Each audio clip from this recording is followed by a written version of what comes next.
आजकल के ज़माने में इंसान की सबसे बड़ी कमी उसकी अपनी ही खुशी है। हम खुश रहने के लिए हर रोज़ कोई ना कोई वजह ढूंढते रहते हैं, लेकिन वो वजह हमें नहीं मिल पाती है और फिर बिना वजह हम परेशान रहने लगते हैं। कभी कभी तो हम अपनी खुशी किसी और इंसान में तलाशने लगते हैं और यही तलाश हमें और ज़्यादा परेशान कर देती है। चारों तरफ बस उस वक्त हमें परेशानी ही परेशानी नजर आती है।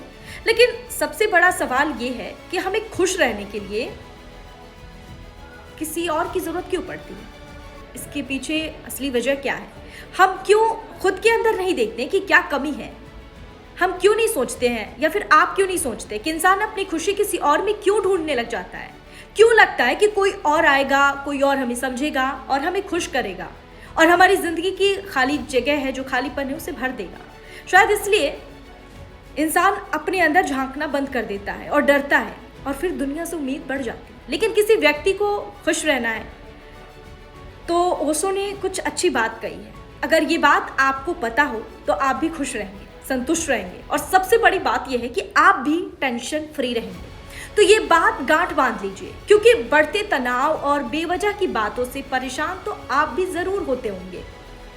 सबसे पहले इस बात का आपको ध्यान रखना है कि भविष्य की चिंता ना करके वर्तमान में जीना है। जी हाँ, आपके लिए ये बहुत ज़रूरी है। भविष्य में क्या होगा क्या नहीं होगा ये सोचकर हम इतने परेशान हो जाते हैं कि हम आज जी नहीं पाते हैं और आज अपना खराब कर देते हैं। ओशो के मुताबिक किसी भी इंसान के जीवन की खुशी वर्तमान में छिपी है। अगर व्यक्ति अतीत या भविष्य की चिंता किए बगैर आज के समय को खुलकर जी रहा है और रोजाना कुछ समय के लिए खुद को टाइम दे रहा है, खुद के लिए टाइम निकाल रहा है और अपनी सांसों को और प्राकृतिक जो नेचर है उसको महसूस कर रहा है, तो आप खुश रहेंगे। दूसरी बात का आपको ध्यान रखना है कि खुद की कमियों को आपको स्वीकार करना होगा। जी हाँ, खुद की कमी की बात हम इसलिए कर रहे हैं क्योंकि हम दुनिया जहान में कमियां निकालते रह जाते हैं, इधर उधर की बातों पर ज़्यादा ध्यान देते हैं और पता चलता है कि सबसे बड़ी कमी तो हमारे ही अंदर है और हम अपने अंदर की कमी को ही नहीं स्वीकार पाते हैं, जिसकी वजह से हम हमेशा परेशान रहते हैं।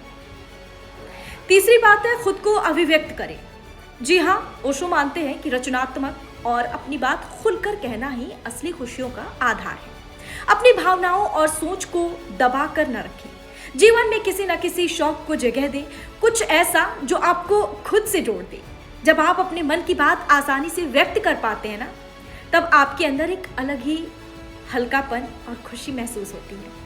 और अब जो मैं आपको बताने वाली हूँ वो हम लोगों में बहुत से ऐसे लोग हैं जो शायद करते भी होंगे और उसका फ़ायदा भी उन्हें ज़रूर मिली होगी।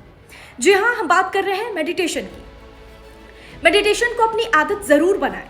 मेडिटेशन की बात हम इसलिए कर रहे हैं क्योंकि ध्यान हमारे मन को जो है ना वो शांत करता है और हमें अपनी भीतर की खुशी से जोड़ता है। हम अपनी बाहरी परिस्थितियों पर निर्भर रहने से मुक्त हो जाते हैं। ज़्यादा नहीं, आपको दिन में सिर्फ 10 से 15 मिनट निकालना है और शांत बैठकर अपनी सांसों पर ध्यान देना मन को काफ़ी हल्का कर देता है। और इस पर हम बार बार जोर दे रहे हैं क्योंकि मेडिटेशन को आदत बनाइएगा तो आप भी फायदे में रहिएगा। यह आपकी मानसिक रूप को भी संतुलित बनाकर रखता है। चौथी बात है, इच्छाओं का बोझ हल्का करें। इच्छाओं की बात इसलिए यहाँ पर करना ज़रूरी है क्योंकि अनगिनत इच्छाएं ही दुख का कारण बनती हैं। खुश रहने के लिए अपनी ज़रूरतों को थोड़ा सरल बनाना बहुत ज़रूरी है। जो आपके पास है उसमें संतुष्टि महसूस करने की कला सीखें। अपनी आवश्यकताओं और चाहतों की एक सूची बनाकर रखें।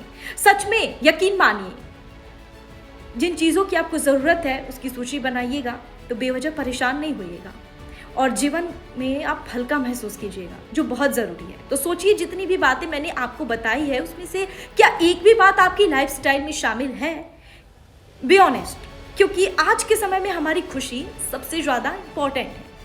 तो आप भी हमारी इस बात पर गौर कीजिएगा, सोचिएगा ज़रूर और अभी से सोचना शुरू कर दीजिए और इन तमाम आदतों को अपनी लाइफस्टाइल में शामिल कीजिए और अपनी ज़िंदगी का एक महत्वपूर्ण हिस्सा बनाइए, क्योंकि खुश रहना तो आप भी चाहते हैं।